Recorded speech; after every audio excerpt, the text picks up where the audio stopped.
right. All right. We are here. It is Monday. Welcome to Monday, April the 7th. Yeah. Welcome to the HEF podcast. The HEF stands for the Home Education Foundation, which was an organization started by the amazing Brenda Dickinson. I can say that because she's not going to be here today, so I can really go hard uh, on that without embarrassing her too bad. Uh, Home Education Foundation started by Brenda Dickinson. Back in 1985, when home education became legally recognized and placed in statute, it emblazoned, it carved out in its glory, which enshrined the rights for home education and families to choose that as one of their educational enrollment choices, carving out freedoms. And then over the years through HEF, she has lobbied to get them recognized for dual enrollment scholarships, free books as a part of that, as well as the tuition and fees paid, extracurriculars, so expanding the rights of homeschooling students to play sports at a public school so that all students um, pursuing their education in Florida can benefit from the extracurriculars that you know are tax-paying funds and they have access to, which is awesome. And there's so many more. If you haven't seen them, you should definitely check out our website, um, where the where HEFs there's an about HEF part of our website, and it says what HEF has done, and it lists a bunch of things. There was a particular moment where there was a database that was about to be created and stop child abuse. It was a part of a nursing home abuse bill that she was able to stop and keep from happening, which would have made it impossible for families to home educate. Um, FLVS actually exists as an option, due in part to Brenda and her hard work. State college admissions, so being able to get the colleges in Florida to accept the affidavit that a parent signs in lieu of a high school diploma or GED. That didn't come until later. So you got home education in 1985, and it wasn't until 1997 that that hit. So there's a lot to be thankful for. There's so much that Brenda has done over the years, and we're so thankful for her work. But we're also thankful for all of the sponsors that have come on board in the last two or 3 years to help really make what we do possible and make it so that Brenda can pass the torch. We have Arete to thank and FPEA for coming alongside us in this wonderful new exploding landscape. Fisher Precious Metals and TBHC Group. Without your support, we would not be able to do what it is that we do. So we're extremely thankful for that. Um, hey, Crystal. And that's the gist of the HEF podcast, who we are, what we do. Now we'll dive right into it because today we've got a looming storm. So if the power goes out and flickers and you lose us, then I'll say good afternoon, good evening, and good night, and we'll see you next week. But hopefully that doesn't happen. Hopefully we survive the storm that's kind of rumbling around up here. If you do hear it rumble through the microphones, that is not my stomach. So um, there's a lot going on. Crystal, you want to talk about some of the things that you've seen on maybe parents have concerns about? I want to dive into at some point what's going on with Senate Bill 7030 and what's going on with House Bill 5101. They're very, very different. What the kind of future for those two things looks like. I want to highlight some of the key concerns that parents have been voicing, and that's kind of why I want you to chime in on this because I know you've been watching all of the Facebook groups and pulling information and things to talk about while I've been having a bunch of the conversations with senators and representatives and staff members and other leaders in different lobbyist groups and the lay of what's going on. So why don't you start us off with parents' concerns and things that you've seen?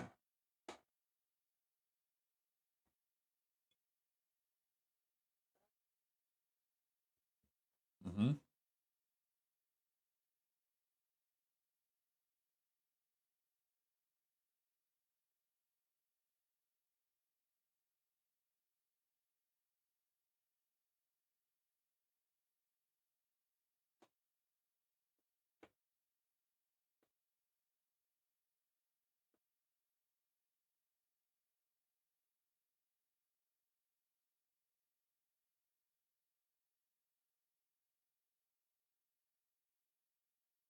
Mm-hmm. Oh, they cannot hear you. Oh no. Oh Hey, no. you did such a wonderful job. I was lulled into totally agreeing with you and pulling up the visual aids while you were talking, and then no one heard a single thing. So without Okay. making you have to go back and Well, state it I'll all. start over and summarize. Okay. Can they hear me now? Yeah. Okay. Yeah. Thank you for everyone who chimed in. We do watch the Yes, thank you. comments, Hi, and Diana. thank you. Thank you for spotting Um, that. so Yeah. yeah, I think one of the biggest topics of conversation I'm seeing right now is actually around SB 7030. And the biggest concern that I started with is these background screening requirements that you've got up on Mm-hmm. the screen. A lot of parents are just very concerned that this is going to really impact their options as a home educating parent, because a lot of parents use an assortment of providers, everything from a tutor they've been using for the past 10 years to a local gym for sports or whatever. And it's just very burdensome to expect parents to provide individual background checks for every single provider. Mm-hmm. And the parents' concerns include the fact that a lot of these providers might not be willing to do that or may not have the ability Sure. to do that in terms of budget or time or whatever. And Mm-hmm. so that means then that they would not be eligible for them to use with their PEP funds anymore. So that's a Mm-hmm. massive concern.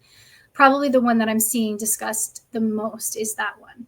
And Yeah. then the other concern I'm seeing a lot is the termination of funds upon graduation. Um, Yeah, we're seeing that as yeah. well. Well, we can talk about both of those. I don't want to start with the funds part yet, because that one is on our radar, but it's I think dealing with the background check ones is a bit more vital to what's kind of going on, and there's a very real need for for lack of a better word, a come to Jesus moment for the homeschool community. um, we've got to realize a certain number of things.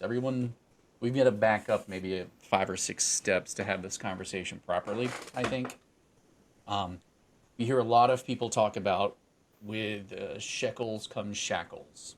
And that is a very popular phrase that's thrown around. You hear people say, when the government funds, run.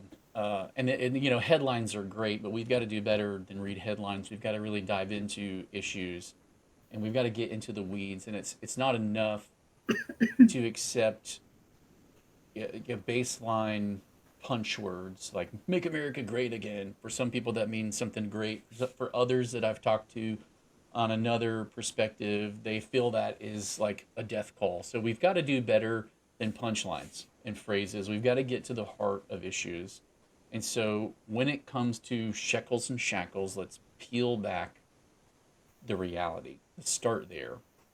The reality of the situation in Florida is that you pay your taxes and you do not get to not pay your taxes, period. So you are shackled and you do not get to unshackle yourself. And then there are people who choose to take some shekels and people who choose not to take some shekels. And so that is fine. It is your choice. But just be aware that either way you go, you're shackled. And that's the inevitable reality that we live in. So the question is, how do you make the best of your shackled circumstance? Um, there are some very interesting things that are happening with the scholarship. So as a whole, there's a big picture movement to broaden and expand educational freedoms, um, and it's driven, I think, in a large part due to the American spirit, the you can go your own way mentality. And I applaud that to one degree, and I think there's some caution in it, just like with everything. Freedom to do well and to be wise is also freedom to do poorly and to be dumb. It's freedom. You make of it what you have with it. So when we come down hard on freedom, and that's the big landscape, is this kind of expanse of options, opportunities, and freedom of choice, lots of things to choose from. That rapid expansion is going to seem by many to be too much, too quick. And And she quoted, just to build for a second on your statement about, you have the freedom to make choices. I think this is something we've been in conversation a lot with parents recently, because inherently there are going to be choices made that you don't agree with. yeah, And I think that's the point Jason was making with his statement, but I just wanted to kind of linger on that for a second, because I think it's something that we need to keep in the forefront of our mind as we're moving forward in this conversation. We're trying to protect the freedoms, not force people to make a particular choice, if that makes sense. correct. Yeah, yeah. And I think um, that's the kind of background thing that's happening right now. And we pushed Home Education Foundation to put people's minds at ease and to set the record straight. The Home Education Foundation and Brenda Dickinson pushed back on the scholarship PEP from the beginning. Said no, we don't want it, um, because inevitably, when you do see money being spent, whether it's a business that's increasing the marketing budget or we're hiring on new personnel or whatever, that that income versus outgoing expense has to be balanced. And with that a balance, we have to keep accountability. Even in our company right now, we just had our employee meeting for my other full-time job that I do, because I do two full-time jobs.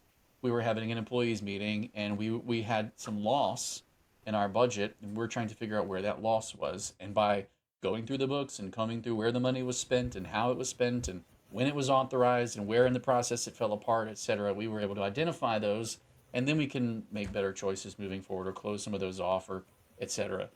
And so without the accountability of that and the transparency, if we can't identify those expenditures, those poor judgments, and make better choices. So there needs to be accountability. The question between the freedom and accountability is, where is the line? Right? My freedoms of choices and this hyper expansion, and then, oh, we dumped money into it. People don't like money to be spent without accountability, so we need some accountability. Those two things add each other. So the question's, where is the dividing line between a loss of freedom and an increase in transparency and accountability? Accountability and transparency are never comfortable, so we can't put the line on whether or not we're comfortable with something, right? That can't be the deciding factor. We need to put the line on access, rights, and restrictions. So as we look at this bill, and we look at all of the bills as in the coming future, because I don't think this problem's going away. Buckle up. I think it's here to stay. Yeah, and And I just to add to that, this is a movement on a national level as well. It's not mhm, just Florida. So correct. there is momentum with what's happening right now. And I think that it's important to realize that this is here to stay, and it's not going anywhere. So we it's no longer an option to stick our head in the sand and say, when government funds run, or shekels equals shackles. We need to say, we have rights. You have empowered parents to make choices. I see you back there. You're not sneaky. Go on. I love you. Just like I that. know, I know. But it's just not time for that.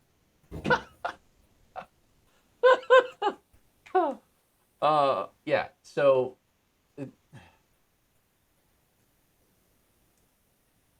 where was I? Do you remember where I was? You were talking about not burying a head in the sand. Yes, we can't. This is not the time. We can no longer bury our head in the sand and just throw out punchlines. We need to actually have solutions to the problems. We need to come not with gripes and complaints of, oh, don't do this, don't do this. We need to come and say, don't do this, instead do this. We need to have a solution in hand for the problem. So when we communicate, when Home Education Foundation, when I myself or Brenda communicate with our um, legislators, that is exactly what we do. We come in and we take a look at the language, we pour through the bills, we pour through exactly what's wrong, we identify unintended consequences from this area and that area, and we compare notes from over here and what it says in statute to what this bill is going to do, where holes might open or be closed, or rights might actually go missing, or an actual functional change in what's been delivered is not just uncomfortable, but it's actually uh, onerous, burdensome, restrictive.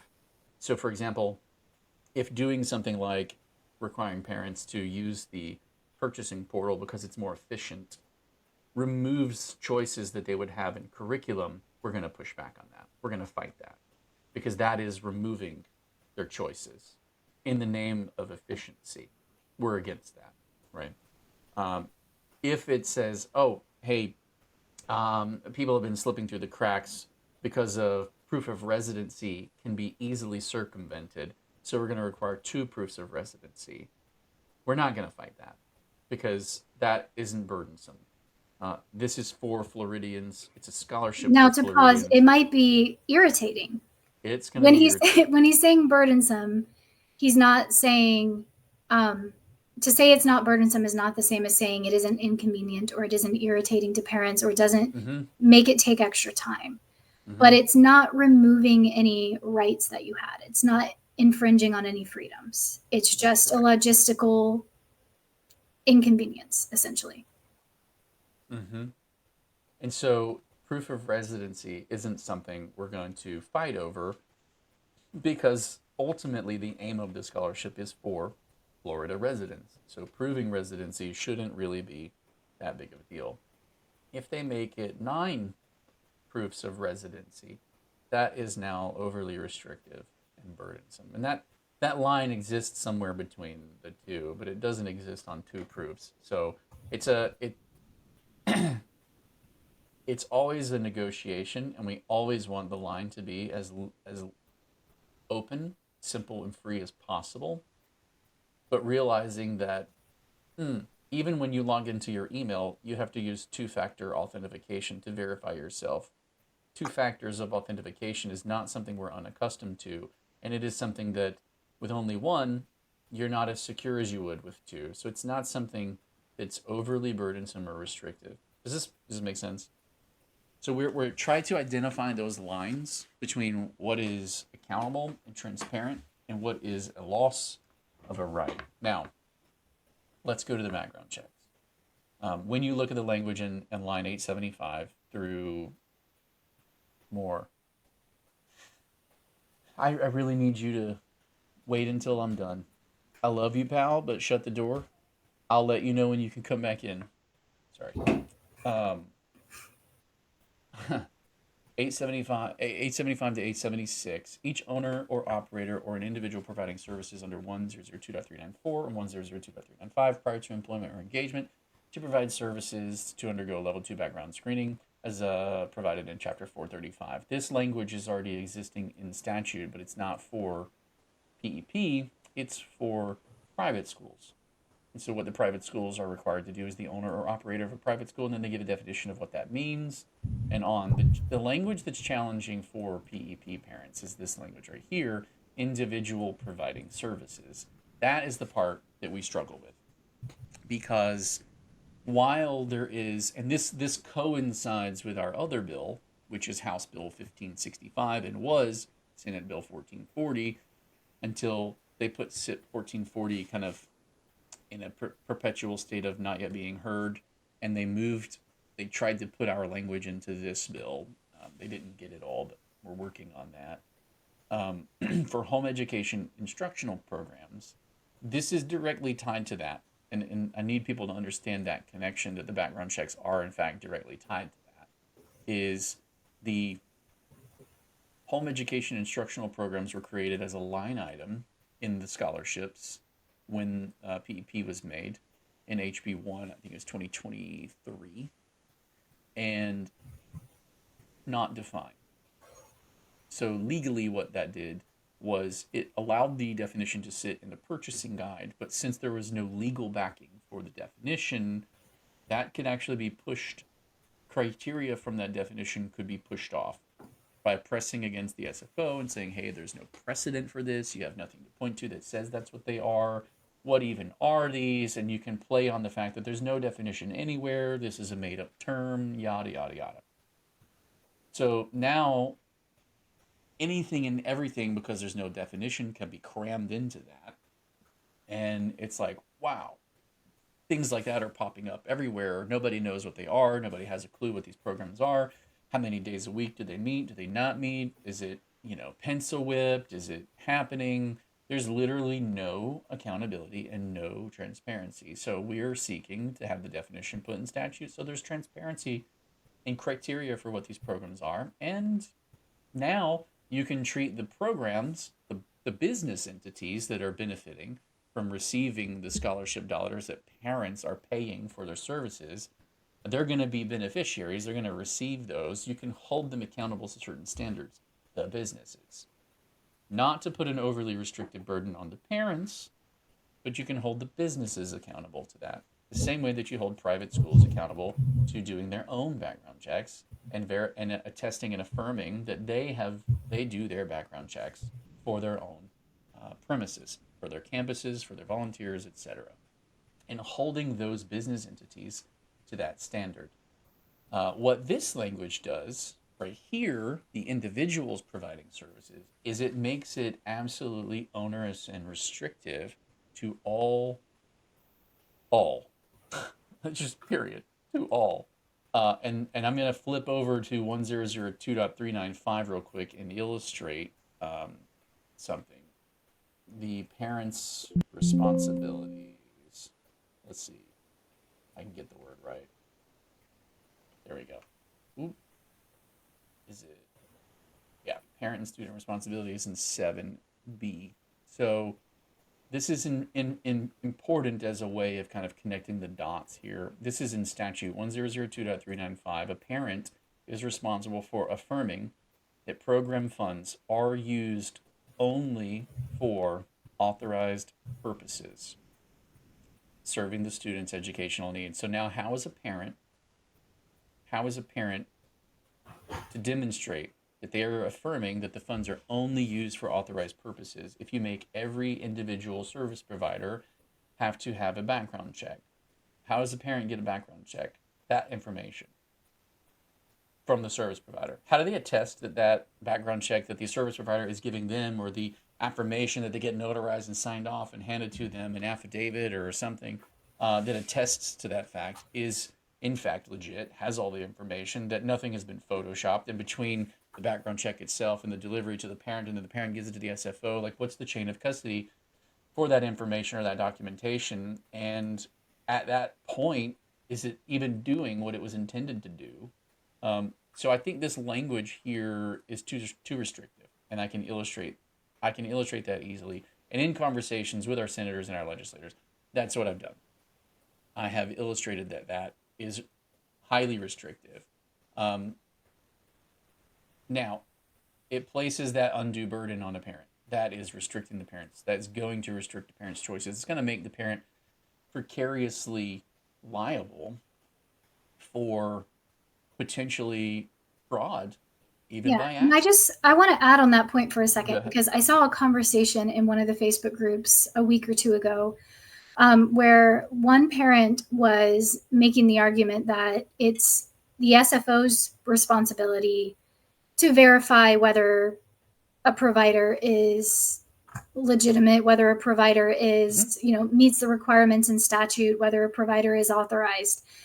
And they got a lot of pushback from other parents who have actually read the statutes and realized that there is a whole section about parent responsibilities. That's correct. Two things can be true. Yes, two things can be true. It is not solely on the SFO. That's correct. To ensure that the funds are being used for authorized purposes. That is also on the parents. So in fact, I would suggest that it's the burden of the parent by statute to submit, here are all my purchases, they are legit. Yes. Submit.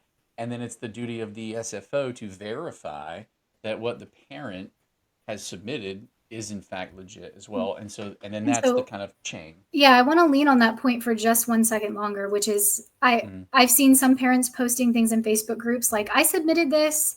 I don't know if it qualifies or not, but if it doesn't, Step Up will just deny it. Please be sure that what you're submitting is a legitimate authorized educational expense, because those types of submissions are the things that draw attention for further restrictions. Yep. And you can always get pre-approval for things that are in question. So there's a process for pre-approval, and I would make use use of it for those things, not Facebook, because then you just pump it out there for everyone in the public who is ignorant of these programs and doesn't understand any of the nuances that we're in, and they don't care about home education or homeschooling or freedoms or any of that stuff. They by default just think like an And institutional you mindset and dive and right in, and you're giving them yeah, and you the also tyranny. are legally responsible to ensure this line right here to affirm that your program funds are used only for authorized purposes. Authorized purposes would be things in statute. So, yes, the SFO has a responsibility on their end, but if a processor makes a mistake, that doesn't put you in the clear. You also, as the parent, were required, you had some legal responsibility to ensure that it was an authorized purchase as well. So, Yeah, sure. So where the background requirements fit into this does create um, just an absolute logistical nightmare. And if you think it was already difficult to get reimbursements, wait until this. Um, this isn't. We're not in favor of this. plus We do all the agree that additional some of the processing businesses. load, just Mhm, the sheer processing load of requiring Step Up to process background checks for every single mhm. tutoring submission, like it would be insane. Yeah, and I think that some of the things that have been said in um, the committees where this was presented and argued, I don't think they're invalid concerns. But this way of doing them is going to have a detrimental effect. And I'd spoken with some, and I had pointed this out, and I said, if you make it, if you're worried about the state being responsible for state funding some of these programs, the chain of custody of funds that goes from the state program or the permission to receive uh, tax credit funds into the SFO, and then from the SFO to the provider, direct pay. And you're saying that, oh, in order to participate in that direct pay portal, you must be able to submit all of your screenings and background and all that. That's fine. That's fine because you're saying that the state doesn't want to be responsible for handing funds to X party for whatever. But the other chain of custody of the funds goes to the SFO, to the parent's account. The parent spends their own money, comes back with the purchase, and the money goes to the parent. Well, the SFO is handing the money to the parent. They're not paying the service provider, so the state isn't funding that. The parent is making their own judicious choices. They're doing their own background checks. Well, I mean, they're not doing their own background checks, but they might be They're in some using their own circumstances. judgment. Yeah. If you're hiring a private tutor, private tutors are already required to get background checks and things like that, but they're using their own judgment and their own discernment to make those choices best for their family, and then they're seeking reimbursement from the scholarship and the burden of, yes, I did all the vetting, I trust my sources, here is the education that they provided, and here I would like reimbursed for Yeah. that. Whereas on That's the what we're other spending. side, you're a parent browsing a store where you would assume all of the providers have already been vetted. There you So go, and that's a big difference. it's a conceptually That's a very big different. difference. And now they Um, didn't like that because what they said was that would create an incentive to companies to not participate in the portal because then they have to do all of this. And I don't think so. I think a lot of them already do background checks when they hire. A lot of the tutoring organizations, they're a part of tutoring certifications and things like that already do background checks. So I don't think they're going to have any real problems here with that.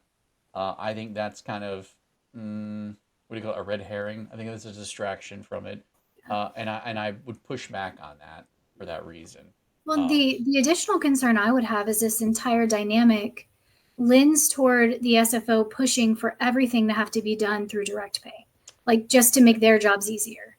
And that is going to limit. So there has to be a line somewhere where we can protect parents' rights to reimburse things that aren't in the direct pay portal, because I could easily see the SFOs just going, okay, well, then we'll just make everyone do direct pay, and the parents just don't have the options that can't be or well, won't they direct can't make everything do direct pay because in statute they're not allowed to do that. right. But that's one of those protections Yes, it that we is. need to watch and make sure stays in place. 100% Yeah. yes. And that's a great point that brings us to kind of phase two of the conversation, which is we aren't just watching what's in statute or in the bill. We are looking at the home education community as a whole in Florida, what our needs are, what maintains our freedoms, how are they spelled out, where are they spelled out, and where are they not stated? Where do we exercise some of our freedoms that are just a matter of freedom of process so far? Um, and how can that be taken away? Those are things that I think through. My like gamer brain goes, how would I destroy the system if I wanted to? And I found a loophole. I found one. I don't really want to say it out loud, but I will tell you that I've been working on getting it fixed, and it is. Let me see. Let me think how I can state this without giving away bad ideas, without making bad ideas popular. Um, let's put it this way. I know what I'll look here because this is what I asked for. I can say that. Let's go low. I noticed that nowhere in the bill and nowhere in the statutes does it just absolutely carve out definitively that parent is the authority over their curriculum choices, period. So someone has an interesting idea and they say, and I've heard this is happening, but someone has an interesting idea and they say, it would really speed things up if we just had a pre-approved list of curriculum we could choose from. Isn't that what other states do sometimes? Haven't we seen that happen in other programs? But I don't like that, and I don't want that to happen here. So one of the things that I'm vehemently pushing for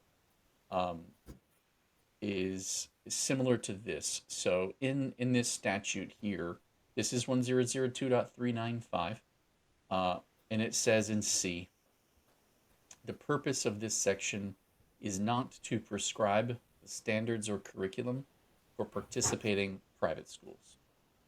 A participating private school retains the authority to determine its own standards and curriculum.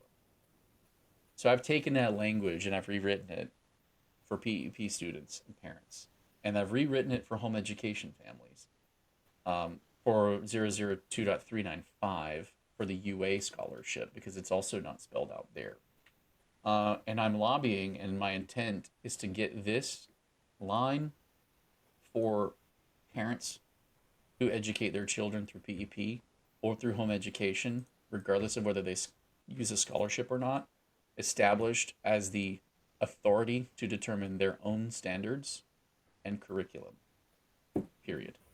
And I'm fighting hard to get that in there. And I've had some interesting conversations with some of our leadership, and they see this, and their response to me was, wow, didn't realize that. No one chooses to homeschool to limit their choices. They choose to homeschool to have more. So why would we be in favor of that? It's like, I don't know why we would, but I want to spell it out. I want to spell it out so that anybody with that great idea just can't. I really want to establish and strengthen parents' rights over their curriculum choices, period. Whether it's in a direct pay portal or whether it's through a reimbursement, I don't care. I want parents' authority established. Boom, full stop. And I think that a lot of naysayers of the scholarship, when they see protections and guardrails like this coming down in favor of the parent, listen, I can't tell you that they're going to stop saying any of those things no matter what. But I will say that the more protections that we do have in place, more parents can actually look at this program and see it for the benefit that it is. And they can have a very clear line of where a right is spelled out to stand on. And that goes back to the beginning conversation, which is that conversation between freedom and accountability. Where are those lines? And I think this is a line. This is a line that needs to be created. It's a line that needs to be spelled out. And it's a line that we need to stand on. We all need to identify it as a home education and homeschool community and stand on it. Yeah, and I want to reiterate that this impacts the entire home education community. So as Jason said, he's not just advocating for this in 1002.395 for the PEP statutes, but he's also advocating for it in 394, the UA statutes, because The parents who are using UA are not PEP. They are home education with the county. It impacts them as well. But even if you don't use a scholarship, the last thing we want is for them to start creeping in to the home education freedoms and restricting choices, because if it becomes normalized that the state can give you an approved list of curriculums to choose from, how much longer until they decide to just do that for home education even without the scholarship? Because it's just a way of ensuring that the standards are all across the board the same, and we need to protect the freedoms from the start. So this is an issue that impacts all the parent-directed education options. It's a question of where the authority actually lies to make those decisions for your children. Absolutely. Yeah, I agree with that fully.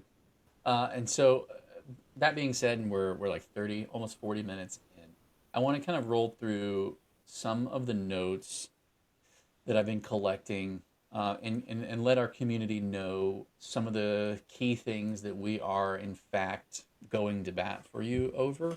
I heard somebody, I think you read it to me, someone commented and was like, what is HEF even doing if we end up with this situation like this? So first off, before we get into that, SB7030 is not going to change, the wording isn't going to change in the public eye for a while. As we move through this process, they're not going to make all eyes are on this bill. Any move is going to like stir great.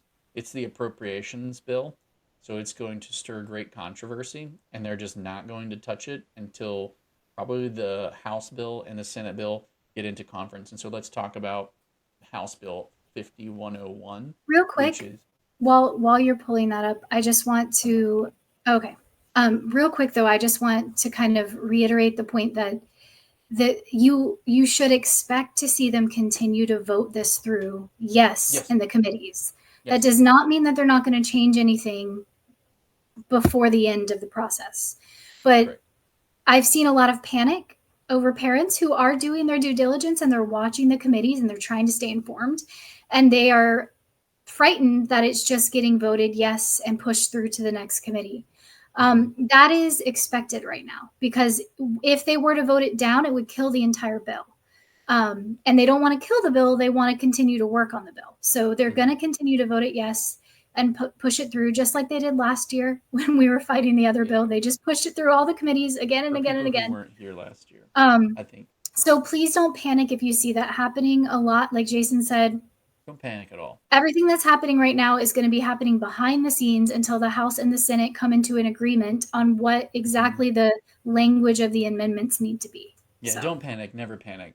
Panic is not a beneficial response in any way, shape, or form. Like, get serious, get astute, get informed, be in the know what the statutes say, know what you want and believe. Come down on the side of your freedoms and be vocal about it. That's not the same as panicking. That's just being heard.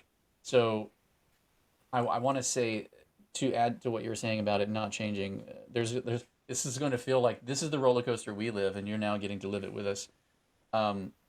Last year, what we had was a little bit different. Sorry, I received a call and I missed the part about the conversation background checks. Okay. We'll have to, are we actively opposing that language? Yes, we are. And we're looking for shifts. We walked through probably like 30 minutes of what those shifts are. So I'll have to say, maybe go back and watch the video at this point. But the movement through the House and the Senate, the two bills are not identical, not even close. It's their two committee bills, and they address their own issues, and they're going to come together, and then they're going to conference over what goes in and what goes out. And in that conference is where they've been taking all of our notes and all of our concerns, and they're going to try to like make that hit. The challenge this year it was a challenge last year up until the 11th hour. I have to remind people that we did not hear anything positive. They were not leaning our way. They were actually vocally opposing what we were for. And at the very, very last minute, the very, very last second, they caved and heard us and did what needed to be done. And it was at that point that we had a commitment from the Speaker of the House, Speaker Renner. And What we haven't yet had is a commitment from anyone. We have had great conversations. We have raised eyebrows and taken notes of things that, or sorry, noted things that made them take notes. And they have written down our concerns, and I have watched them take the notes and chew on it and think, we didn't, and admit we didn't consider this. So they're very open, and we're not trying to shut any doors by going at them with any kind of bad attitude or anything like that. But our tone is shifting a little bit more forceful so that they understand that if we don't get commitments from them, our community will be prepared to petition the governor for a veto because this is language we don't like. And we want to be very clear about that.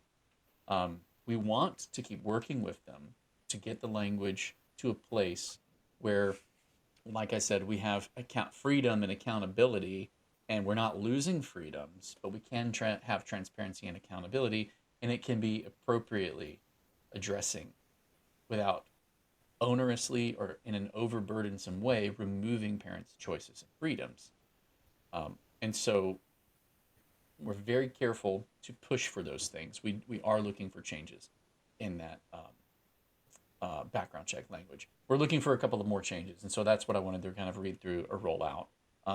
I talked about the lack of establishing parent authority over standards and curriculum. That's critical. Those are our top two. If I had to pick two, those are the top two I'm going for, and I will let go of everything else to get those two things pushed through. But attached to those is the definitions for home education instructional programs and customized instructions. Those three things are intricately linked as like one big deal. They have to be lined out separately as three big deals because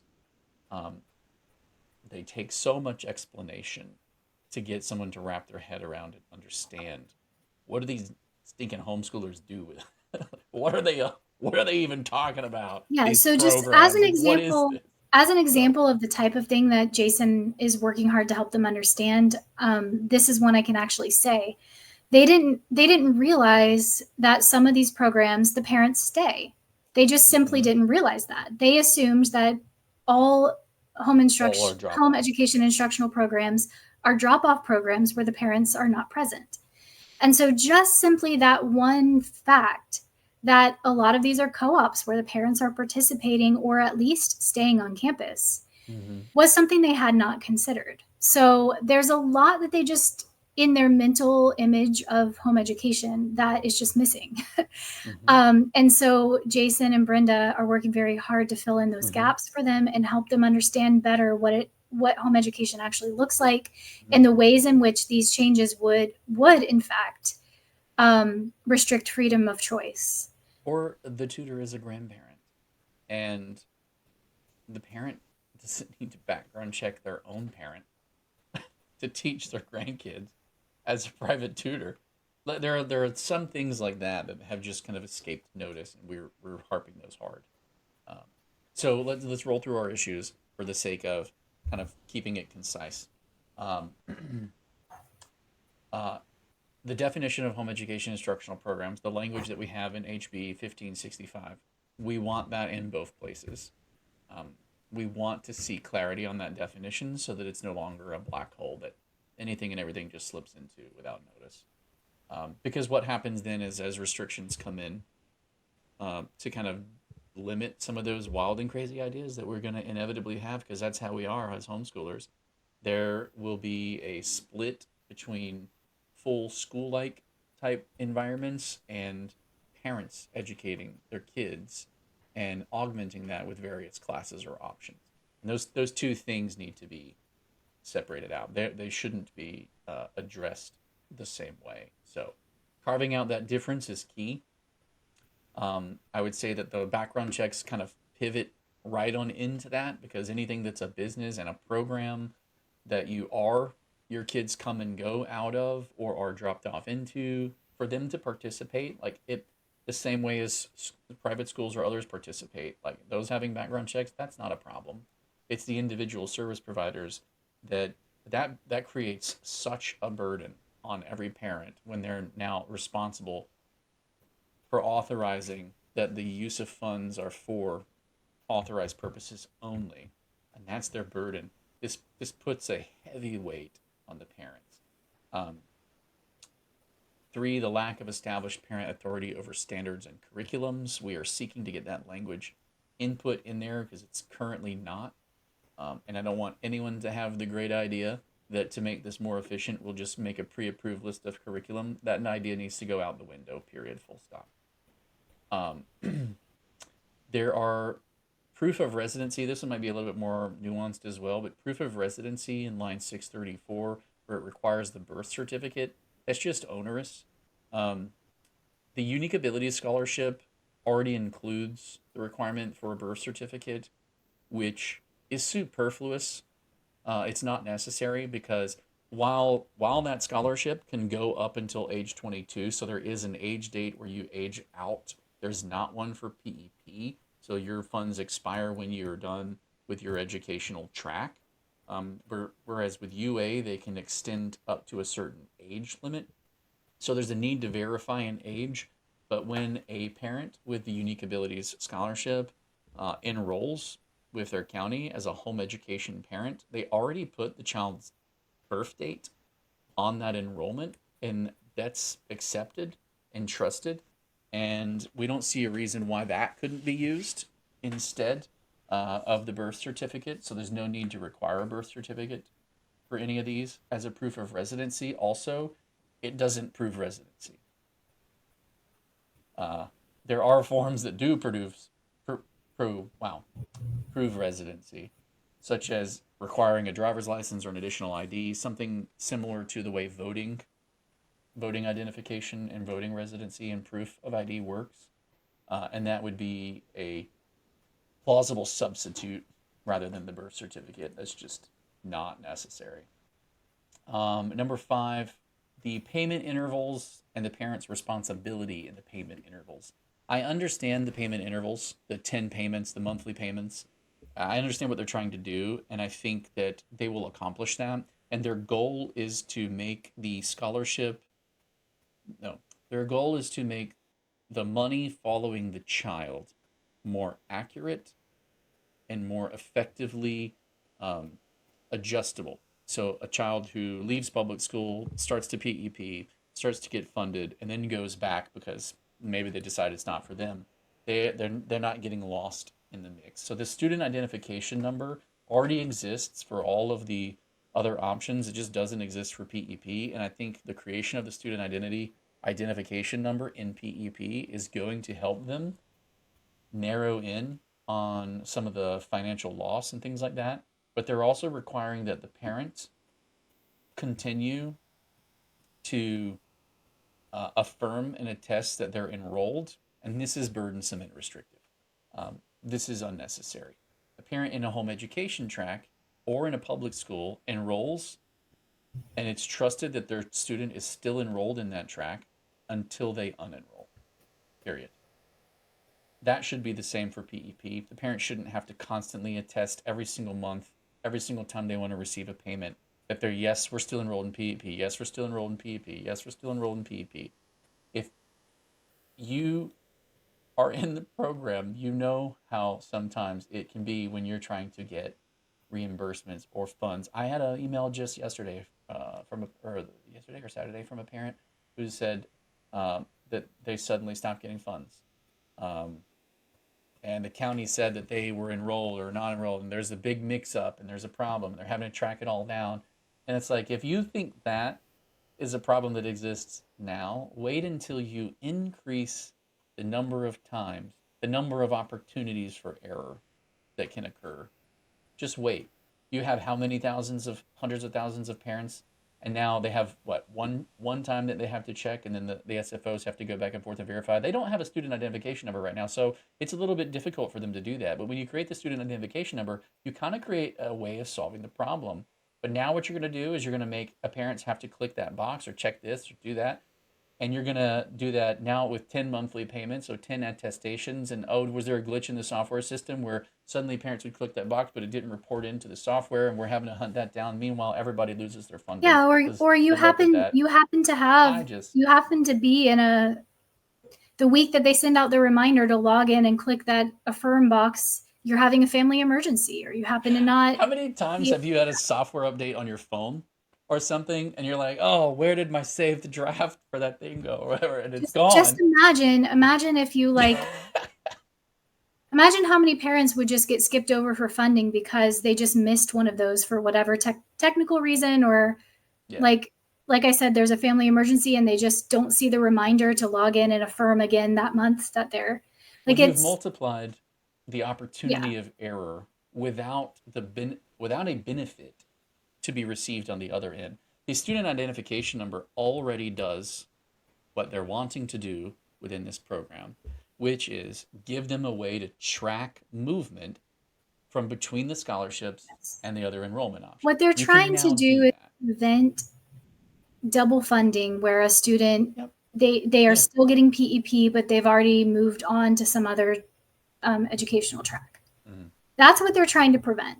But Right. yeah, this seems like This is onerous. creates more problems than it It solves. does. And it creates the opportunity for cataclysmic failure, catastrophic failure. Uh, if you think it's difficult now sometimes for funds to drop, Yeah, you're just multiplying all the the processing opportunities of delays. error Yes. by 10, but Well, you're not multiplying the benefit that you receive by 10. So you're losing on a cost benefit analysis, you're losing benefit, yeah. but you're exponentially increasing your opportunity And for error. we haven't even addressed yet the concern on the parent side of the amount of funds trickling slowly into the account, making it much harder to afford the beginning of the year upfront purchases that a lot of Mm-hmm. parents need to make for the the bulk of their curriculum, or the down payment on the home education instructional program registration or whatever. Mm-hmm. um, so yeah, Well, it creates a that's lot of that's true, but I have to counter that a little bit. This is where okay. we go between freedom and accountability. Um, this is not just a change for PEP. This is not just a change for UA. They're putting the entire public school, private school, and scholarship programs on the same system. Everyone is uncomfortable. Everyone is uncomfortable. Everyone is making shifts in how they do their budgeting and their payment. I was listening to a parent who is a military, and he said that their military, they would have to do this because they would receive their lump funds like at one. I don't know if this is the way for everybody, but this particular person was explaining that they would get a gigantic lump sum. So what he would do is he would have to go through and do all of their budgeting and planning and all of their POs and all of their stuff and have them all ready so that when the funds did land, he could run them all through. It wasn't convenient. Nothing is convenient about that. But everybody will now be on the same system, and they may have to make some adjustments in order to be in the system for, oh, that's not how we do it. Well, we might have to make some adjustments to get that money or to start shifting the ways that we plan. I will say that what I have been asking them to do is to realize that funds aren't needed at the end of a program as much as they're needed at the beginning and middle. So funding toward the end of a school year isn't quite as helpful as funding at the beginning and middle. And you've seen that they've doubled up on the first payment, and I think that they could do the same in the mid-year and have two moments where they double up. And then that would create an opportunity for them to be a bit more, um, for it to make a bit more sense. But what they are trying to do with the 10 intervals is make sure that the overlap funding where something is double funded is reduced. And so when you increase the interval at which that happens, you allow for more opportunity moments during that phase that you can make a shift from one system to another and not have overspending in either. Yeah, So it's more opportunities for them to do cross checks and verify that every student is categorized in the correct yeah, way. But but that shouldn't be the parent's responsibility. That I should have to just be able to enroll my kid in public school. I don't have to constantly monthly go and attest that yes, my son is still enrolled in public school, or home education or private school. I shouldn't have to constantly attest or prove that my son is enrolled in Yeah. any And of then those what happens options. if you And don't PEP reply? shouldn't either. Are you like truant just by default because you didn't confirm? Like, for me, that raises a lot of questions on the back end What a of weird, processing. yeah, what a weird thing. Enroll, give them a student number, and track. Make the public schools report when a student ID enrolls. Then the SFOs will know to cross-check that. Make the SFOs report whenever student ID withdraws. So then the public schools will know, and that can be cross-checked. Like that's a system that's a trigger and response internally between them that the parent isn't needed to be burdened with proving that they're enrolled in a track. Um, if you're wondering where that is, it's in line 700. So I didn't pull it up on the screen, but anyway, we are out of time. I do have to go. I have to. I called a hop on. I hope we've covered enough. And if you see people talking online and they're providing misinformation or they're getting all worked up, it isn't time yet to panic. We'll keep doing these. Like it. I don't think panic is going to be useful at all. We should all know exactly what the rights are that we hold dear and true. And the freedom of choice. That children are ours, not the state. They belong to us. They are not the product nor the burden of the state. They are the burden of the parent they were born to. It is our responsibility to teach them to read, to write, and to be formidable in this world, and then to set them out into it. And it is really nobody else's job. Public school is a privilege, not a right. Um, that might be unpopular to say out loud, but it's something that in our country we have the privilege of even having them. But in the world and throughout time, it has always been the responsibility of each and every parent to take care of and protect and educate their own. And that is what we stand for and what we fight for. And we want to protect and make sure that great ideas don't have unintended consequences. So, in the effort to do that together, help us spread this information. Yeah, if I can just, This information, not disinformation. yeah, yes, THIS please. information. If I can just add one thing to that, things are changing very quickly right now. So Yeah. last week on Monday, we were giving updates about the extracurricular stuff, and by that afternoon, they had repealed the amendment already. So things Mm-hmm. are Yeah. changing very quickly. So Mm-hmm. please also follow the Facebook page and our forum for updates Yes, throughout the week because we only do these live streams once a week, and that's right. it's not as helpful to be sharing a video that is now already outdated because halfway through the week something changed, or that same Yeah. afternoon something changed. I had Um, some who came to me Wednesday and they're like, "Hey, I'm just catching up on your live stream. I finally got to sit down and watch it." I'm like, "Oh, that we did that thing happened. That got taken care yeah, of. But here's the so other issues." we're doing the best we can to Yeah. keep you guys updated, but things sometimes do change very quickly Mm-hmm. in this process. So Yeah. And don't go watch ahead. more than just the live streams if you're wanting to stay informed. Yeah, and don't tolerate misinformation in your Facebook groups. If you have somebody and you know they don't know what they're talking about, or they need a little bit of extra help or information, invite them into our forum and say, "Hey, ask your questions here. Let's get some statute numbers to go along with that. Let's get some understanding to go along with that. Let's get accurate information, and let's get a community with a unified voice that will stand up for our freedoms and protect them. And doggone it, help us find some sponsors. And in the meantime, we're going to hit our top sponsors again and say thank you to them. Thank you to Arete, Fisher Precious Metals, FPEA, and the TBHC Group for supporting everything that we do and making it possible. We love you guys. We appreciate all of the parents who are taking that responsibility on to direct their own children in the way that they should go. And you know what? Power to you. Have your Monday back. We hope that you have good weather and safe travels if you're on the road for any of your stuff. And until next week, pay attention, like Crystal said, to the forum and the Facebook page. And we're getting our Discord server up and running. And we'll probably pull the trigger on that in a couple of weeks. So be ready to jump in there. We'll be doing a lot of our information sharing in there once we get it active. Until then, have your Monday back, and thank you for being with us. Here we go.